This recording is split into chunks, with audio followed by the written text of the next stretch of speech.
5-ാം സങ്കീർത്തനം 3-ാം വാക്യം, യഹോവേ രാവിലെ എൻ്റെ പ്രാർത്ഥന കേൾക്കണമേ. രാവിലെ ഞാൻ നിനക്കായി ഒരുക്കി കാത്തിരിക്കുന്നു. വിവിധ രീതികളിൽ ഒരു ദിവസത്തിൻ്റെ പ്രഭാതം ആരംഭിക്കുന്ന ആളുകളുണ്ട്.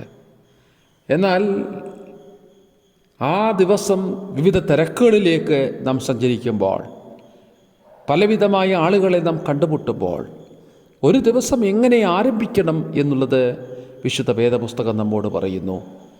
പ്രാർത്ഥനയോടെ ദൈവമുഖം കണ്ടുകൊണ്ട് ദൈവത്തിനായി ഒരുക്കപ്പെട്ട ഹൃദയത്തോടു കൂടി സമർപ്പിതമായി ഒരു ദിവസം നാം ആരംഭിച്ചാൽ, ആ ദിവസത്തിൽ നമ്മുടെ ജീവിതത്തിൽ വന്നേക്കാവുന്ന സകലത്തിൽ നിന്നും ദൈവത്തിൻ്റെ കരുതലും ദൈവത്തിൻ്റെ കാവലും ദൈവത്തിൻ്റെ പരിപാലനവും ഉണ്ടാകും.